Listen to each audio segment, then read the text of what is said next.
Coucou, deuxième partie de la vidéo sur Rochdi sur la relation homme-femme. C'est reparti. Je vais quand même monter la vitesse parce que putain, c'est long. Logique notamment. Non mais c'est pire que ça, c'est-à-dire que même le gauchisme est une non-volonté de reproduction. Je veux dire, c'est cette espèce de rupture anthropologique dans l'humanité qui fait qu'on n'a plus envie de nous reproduire en l'état, c'est-à-dire de reproduire la France, de transmettre aux enfants ce que nos grands-parents nous ont offert et ainsi de suite. Quel rapport avec la gauche? En fait, ces personnes ne comprennent pas ce que c'est la gauche ou la droite, et ça me fait toujours marrer en fait que les personnes qui se disent de droite sont contre le libéralisme alors qu'ils votent à droite, enfin bref. Une rupture psychologique et anthropologique, et en fait de cette rupture, c'est-à-dire cette absence de volonté de reproduction. Bah non, elle est toujours là, arrête de dire des conneries, c'est bon. Mais inconsciente, hein, la plupart des gens se disent pas, ils vont faire un gosse ou deux, mais ils n'ont pas conscience de ça. Mais il y a un vrai malaise dans le désir de se reproduire.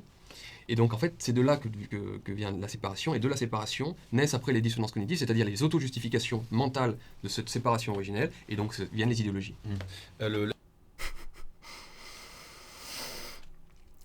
Il a rien dit.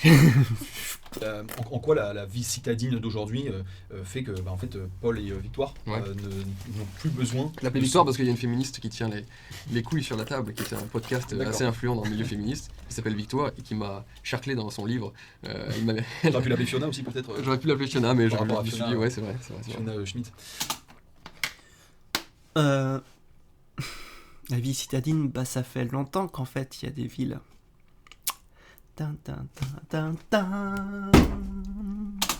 Ce célèbre débat sur RT France. Victoire et Paul n'ont plus besoin l'un de l'autre. C'est ce que t'expliques. Victoire n'a plus besoin d'être protégée, enfin quoique aujourd'hui elle en a besoin en fait. Et que Paul n'a plus envie de transmettre ses gènes. C'est une détestation de soi qui empêche de vouloir transmettre son.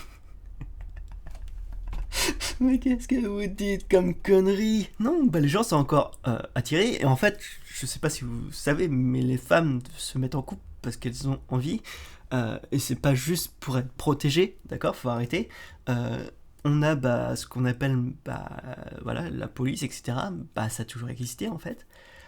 Parce que justement, en fait, tu vois, tu te mets pas en couple juste pour être protégé, ça n'a aucun sens. Enfin bref, c'est juste un délire, je sais pas d'où ils tiennent ça. C'est juste des stéréotypes à la con, enfin bref.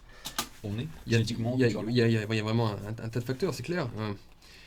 Après, c'est sûr qu'en fait, il y a une désignification du masculin. Ça, c'est clair. On m'a dit que les hommes pouvaient porter du mascara, alors c'est terrible. Les hommes ne sont plus des hommes, les femmes ne sont plus des hommes.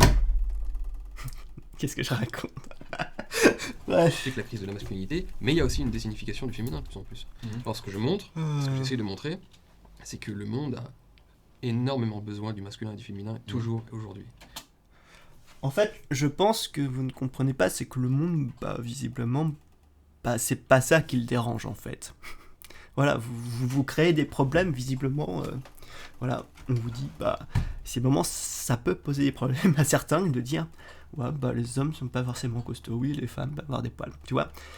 Et je pense que pour la plupart des gens, en fait, ils s'en foutent, mais royal. Alors qu'il y a des gens qui disent, oh, non. Vous imaginez? Un homme sans barbe, un homme avec des cheveux longs, mais c'est terrible. C'est la fin du monde. Oh là là. Contrairement à ce qu'on pourrait croire. Donc en fait, quand ils veulent encore plus déconstruire, quand ils disent que les problèmes qui demeurent entre les hommes et les femmes viennent précisément du fait que les sexes, en termes de catégories psychologiques féminin, masculin, de pôle sexuel, eh bien ces problèmes-là proviennent justement du fait que les sexes ne sont pas encore assez déconstruits. Je ne comprends pas en fait.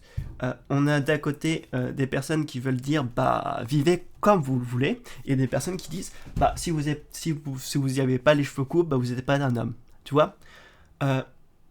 Donc il y en a qui veulent dire voilà, vous êtes un homme du moment où vous signifiez comme tel. Voilà. Ça ne déconstruit pas les hommes et les femmes, c'est juste pour dire voilà. La définition d'homme, elle est plus large que ce que toi tu veux penser. Et en fait, toi tout ce que tu veux, c'est juste imposer tes stéréotypes et imposer ta vision de l'homme. Mais t'es pas tout seul sur cette planète roudoudouille. Il faut apprendre à savoir que les autres, ils ont une autre vision. Et puis même chaque pays a une vision de l'homme différente. Bref. Donc il faut arrêter de vouloir imposer des trucs. C'est pas parce qu'on te dit tout d'un coup, c'est pas forcément le cas que là t'es en train de chialer quoi. Enfin bref. Je montre que c'est tout l'inverse. C'est que justement en fait nous sommes déjà déconstruits, nous sommes effondrés même. Et cela n'apporte strictement rien de beau et de bon dans ce monde. Et en fait, on se revient toujours à la même chose. Hein. C'est la faute de machin, maîtresse, c'est la faute de machin si le monde y va pas bien. C'est triste. Il est temps de resignifier la masculinité, de resignifier la féminité, et du moment que tu le fais et que tu reprends le désir de te reproduire, en fait, les deux sexes arriveront à se retrouver. Mais après, il faut accepter aussi que la tension existera toujours entre les deux. C'est-à-dire qu'en fait, ça a été étudié par Alan Bloom qui montre qu'en fait, dans l'esprit post-moderne, on a envie de régler tous les problèmes. Et c'est déjà la modernité aussi, mais la post-modernité aggrave encore ça. Je pense que tout le monde en fait veut résoudre les problèmes. Voilà. On a cette espèce de fol espoir, qui surtout issu de lâcheté et d'absence de force et de vie, ce fol espoir de tout vouloir régler les problèmes.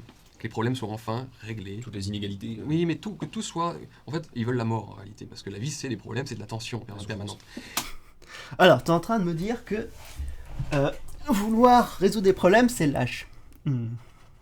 En fait, toi, tu t'en fous parce que toi, visiblement, pour toi, ça change rien. Ça enfin bref. Si c'était toi qui avais des problématiques, tu tiendrais un autre langage, bizarrement. Et les liens et les rapports hommes-femmes seront toujours faits de tension. Non. C'est pas juste parce que toi, t'as le kiki tout dur dès que tu vois une femme, que c'est le cas de tout le monde. Tu vois, il y a plein d'hommes qui arrivent très bien à parler avec des femmes. Et avec des amis, tu vois. Alors, arrêtez de faire de votre cas une généralité, d'accord ? Voilà. La plupart des hommes et des femmes, arrivent très bien à... juste à parler et à être ensemble, mais il n'y a pas de souci, en fait. Il y a juste, quelques... Je sais pas comment vous vous appelez, mais voilà, vous êtes une petite goutte d'eau et vous faites chier tout le monde, en fait. Bref. Et ça, on n'arrivera jamais, rien ne sera jamais un long-fleuve tranquille, je sais pas quelle est l'expression, entre les hommes et les femmes. Il faut accepter certaines doses de tension. Alors évidemment, le but c'est d'améliorer les relations hommes-femmes, toujours, de les améliorer, de les peaufiner, de les polir, faire en sorte que les choses soient le mieux possible, mais on ne réglera jamais le problème fondamental entre l'homme et la femme. Cette incompréhension qui crée aussi le désir, qui crée aussi l'excitation, qui crée l'attraction. En fait, je pense que tu ne comprends pas. Ce qu'on est en train de dire, c'est que tout le monde est différent et que le chat ne joue pas trop sur ce qu'on est. Et donc, ce qui peut être attractif, c'est ne pas connaître l'autre. Mais ce n'est pas parce que tu connais son sexe, tu vas la connaître. Bref. Beaucoup de bêtises. Comme ça. Et ça, il faut l'accepter. Récemment, il y a une journaliste, enfin plutôt une professeure, une chercheuse, qui a essayé de démontrer le coût de la virilité pour la société. Est-ce que toi, à l'inverse, tu pourrais montrer en quoi la virilité, déjà créer de la richesse peut-être, sans doute, et créer de grandes choses? Déjà, je précise qu'on a proposé à cette féministe de débattre avec moi, et elle a refusé. La virilité, elle a créé la société. Donc, elle a créé la société parce que c'est toute la société et toute l'existence humaine a pu se créer et ensuite se maintenir grâce au nerf viril. Non en fait. D'où tu sors ça?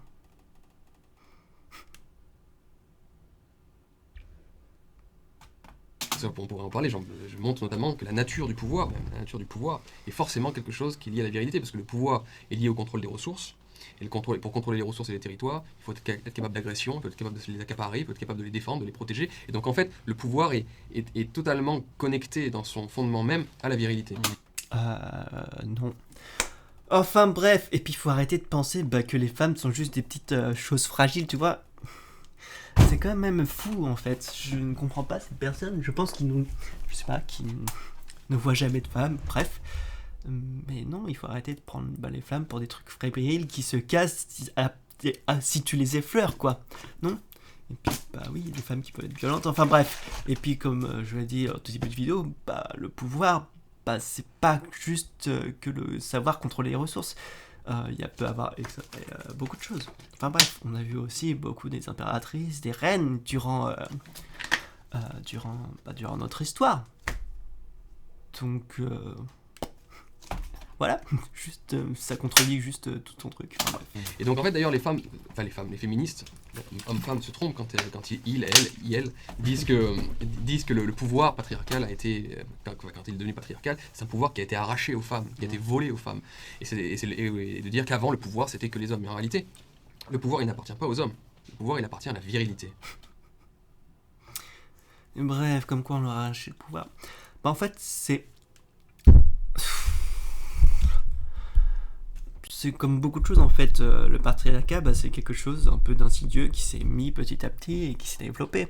Il n'y a pas du jour au lendemain, il n'y avait pas de patriarcat, il y a le patriarcat. Dernièrement, ce sont des idées qui sont mises en place petit à petit et de plus en plus. Et puis au début, je suppose que même à l'époque des chasseurs-cueilleurs, il y a déjà peut-être des stéréotypes qui ont été partagés, etc. Mais oui, le patriarcat, c'est quelque chose qui est venu petit à petit et qui aujourd'hui quand on remet en cause parce que on voit que tous ces stéréotypes, déjà il y en a plein qui sont faux et on les remet en question parce que ça fait du mal justement aux relations hommes-femmes. Et tu vois, il est nettement plus sain de dire que tu vois, juste que les individus, au final, ce qui va surtout les forger, ça va être surtout leur expérience qu'ils ont vécue, leur nature, voilà, un petit peu tout ce truc social et toutes ces vies qui vont les forger, plutôt que juste de dire, il a un pénis, il va agir comme ça, il a un vagin, il va agir comme ça. Enfin, bref. C'est-à-dire à cette capacité d'agression, cette capacité de défense et cette capacité de contrôler les ressources et les territoires. Et ça, c'est la virilité qui te le permet. Dans le monde animal aussi, d'ailleurs, chez les hommes ne font pas exception. Et en fait... Non, parce que si on entend virilité, tu entends homme, et de plus, c'est faux de dire que le dimorphisme sexuel va toujours en faveur de l'homme. On peut prendre par exemple les araignées, où c'est clairement pas le cas, où la plupart en fait, même des mâles, quand ils tentent de se reproduire, se font bouffer par la femelle. Donc non, navré, mais dans la nature c'est beaucoup plus complexe que ça. Passons. Les hommes qui n'ont pas de virilité n'ont pas le pouvoir. Et il y a beaucoup d'exemples dans l'histoire de femmes qui ont été viriles, parfois plus que les hommes, et elles ont eu le pouvoir. Non, enfin bref. Donc en fait, le pouvoir, c'est la virilité, et de la même manière, j'utilise cette métaphore que, tu sais, les hommes tiennent tendanciellement mieux l'alcool que les femmes. Voilà, c'est comme ça. Après, ça veut pas dire qu'il n'y a pas certaines femmes qui tiennent mieux l'alcool que les hommes, on en connaît tous. En fait, ça paraît con, mais c'est pas une histoire de genre, c'est juste qu'en majorité, les hommes sont plus grands. Et donc, plus t'es grand et plus t'es lourd, et plus en fait tu vas résister à l'alcool. Voilà. Fin de l'histoire, voilà, c'est juste une de taille et de morphologie. Mais bon, c'est pas parce que t'as un vagin, enfin bref. Il y a des femmes qui couchent des mecs sans problème. Bon, mais elles sont des exceptions. Au niveau de la majorité des grandes tendances, les hommes tiennent mieux l'alcool que les femmes. Et bien avec le pouvoir, c'est la même chose en fait, et la virilité. Les hommes, pour des raisons biologiques et psychologiques aussi, c'est connecté de toute façon, ont une inclination plus grande vers le pouvoir parce qu'ils ont cette tendance virile que les femmes n'ont pas et qu'elles n'ont d'ailleurs pas souvent envie d'avoir. C'est aussi quelque chose qu'il faut dire, c'est que si on comprend que la nature même du pouvoir c'est la virilité et que les hommes sont plus enclins à l'obtenir à cause de la testostérone et plein de choses, non, il faut arrêter de mettre tout sous la sauce des hormones, etc. C'est pas vrai. Bref, ça c'est juste une histoire de comportement. Il y a juste des personnes qui aiment avoir du pouvoir et d'autres non. Ce n'est pas juste lié au sexe. Enfin bref. C'est juste que dans beaucoup de sociétés, surtout avant, où en fait, la décision de savoir si le prochain chef serait une femme ne se discutait même pas. C'était même pas possible en fait. Donc, à moins de rares exceptions, en fait, dans la majorité des cas, on mettait en valeur surtout les hommes avant. Ce n'est pas parce qu'ils étaient plus virils, je sais pas. C'est parce que c'était la règle et c'était comme ça. Bref. Ils sont fabriqués tout entiers pour l'obtenir. Et il peut y avoir des expressions, des femmes, des Catherine Sforza et tout, il y en a eu plein, des femmes très viriles qui vont elles aussi obtenir le pouvoir. Mais il faut dire la vérité. La plupart des femmes n'en veulent pas de ce pouvoir parce qu'elles n'ont pas envie de tuer, elles n'ont pas envie d'agresser, elles n'ont pas envie d'être sur le qui-vive en permanence, elles n'ont pas envie, et parce que pour leur propre stratégie sexuelle, ça ne les intéresse pas de contrôler les ressources. Stratégie sexuelle, enfin bref. Encore beaucoup de conneries qui est dites. beaucoup de stéréotypes en fait. Les hommes veulent régner sur les choses, les femmes veulent régner sur les êtres. Et elles ont du coup développé d'autres stratégies pour avoir leur propre pouvoir, dont l'amour dont on parlait. C'est beaucoup plus intéressant pour elles. Donc voilà, toute la narration féministe du genre les hommes ils s'accaparent le pouvoir, ils le gardent pour eux et c'est vraiment méchant, alors que nous les femmes on l'aimerait. Et non, le pouvoir c'est la virilité, les hommes sont plus faits pour la virilité, certaines femmes peuvent l'obtenir, je répète, excuse-moi, mais la plupart des femmes n'ont pas envie de se montrer viriles. En fait, ce que tu dis est complètement faux, mais juste de base en fait, si une femme voulait le pouvoir, elle pouvait pas l'avoir. Fin de l'histoire, voilà. Ça ne les intéresse pas, et on les comprend, et on ne leur en veut pas. Je me permets d'ajouter, en effet, tu parles de les hommes ont envie de pouvoir sur les objets et les femmes sur les êtres. J'ai lu récemment en fait que oui, la testostérone fait que les hommes se tournent vers les objets, même quand ils sont enfants, et les femmes vers des choses qui ressemblent plus à des êtres. Dans ton chapitre, c'est assez drôle, tu Preuve source. parle d'une Chloé. Une Chloé, c'est une féministe d'aujourd'hui et qui se retrouve transposée dans la préhistoire et qui se rend compte que sans l'homme, sans la force, sans une force tiers, elle se trouve un peu démunie. Mais en fait, non, c'est complètement stupide, parce que dans le truc des chasseurs-cueilleurs, mais c'est comme partout, en fait, cette histoire de force n'est complètement stupide. Tu vois, par exemple, il y a un millénaire, au bout d'un moment, les femmes, elles travaillaient au champ parce qu'il n'y avait pas le choix, tu vois. Au bout d'un moment, c'est quoi ce truc de comme quoi il y aurait juste des hommes qui travailleraient? Non, ça marchait juste pour quelques dans la noblesse ou je sais pas quoi. Mais dans la plupart des cas, en fait, les femmes travaillaient parce qu'il n'y avait pas de choix. Parce que quand il y a le champ, au bout d'un moment, plus il y a de mains, on va pas se dire « Oh non, on va se dire que la moitié des personnes ne vont pas travailler. » Non. Et comme à la préhistoire, c'était pareil, les chasseurs-cueilleurs, tout le monde allait à la chasse. Tout le monde partait faire de la cueillette. Donc il faut arrêter avec ce stéréotype à la con, comme quoi il y avait juste les hommes qui allaient. C'est complètement faux.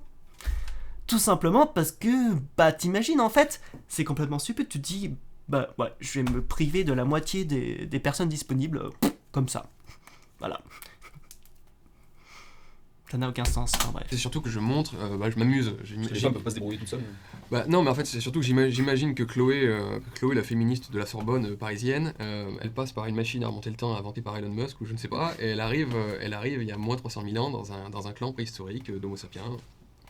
Et en fait, elle va comprendre, à travers l'évolution, à quel point justement ce pouvoir patriarcal, qu'ensuite, dans des milliers d'années plus tard, elle rejettera et elle dénoncera, mais en fait, elle va comprendre que c'était son intérêt que non seulement de le soutenir, mais même de le susciter, en fait. Non. Toujours, hein. J'y m'attendais tellement, en fait. Ce sont juste des personnes qui pensent, via leur biais, en fait, cognitif, de comprendre ce qui se passait à l'époque des chasseurs-cueilleurs. Mais tu vois, quand tu réfléchis 2 secondes, ça tient même pas. Bref. Et donc, dans sa logique, en fait, pour son propre intérêt de femme préhistorique, ce fameux pouvoir patriarcal absolument horrible, en fait, est absolument son intérêt. Et je le montre en fait par un exemple rigolo avec ce voyage dans le temps, mais j'essaye d'être vraiment très logique pour montrer que point par point, en fait, il était inéluctable. Alors, on va revenir aussi par rapport aux différences de force, mais au bout d'un moment, tu vois, surtout les humains se mettaient en groupe pour justement se protéger, parce que l'humain il n'est pas très fort physiquement, etc. Peu importe qu'on soit un homme ou une femme, et donc quand surtout 300 000 ans, il y avait par exemple encore des mammouths, des tigres dans le sable. D'ailleurs, je sais même pas, c'était peut-être même encore avant, bref.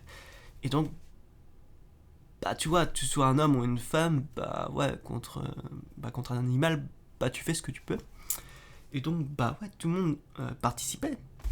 Parce que c'était vital, en fait. Et donc, il n'y avait pas d'histoire de savoir, qui a la plus grosse, ou je sais pas quoi. Si tout le monde faisait son truc, et on s'entraidait pour survivre. Bref. Mais du coup, dans une société d'aujourd'hui, où les femmes n'ont plus besoin d'être protégées tout de suite maintenant au quotidien, bien que ça revienne un peu, parce que dans la rue, elles ne sont pas forcément à l'abri, quel dosage, à quel point est-ce qu'il faut tempérer Alors, on va revenir sur dans la rue, mais à votre avis, qu'est-ce qu'il faut faire? Est-ce qu'il faut dire aux hommes qu'il faut protéger les femmes, ou est-ce qu'il faut dire aux hommes de ne pas les agresser? Parce que c'est ça le problème en fait. Si les femmes n'étaient pas agressées, elles n'auraient pas besoin d'être protégées. Enfin bref, je pense qu'on va s'arrêter là pour la deuxième partie. Voilà, j'espère que ça a plu et je vous fais des bisous. Ciao ciao.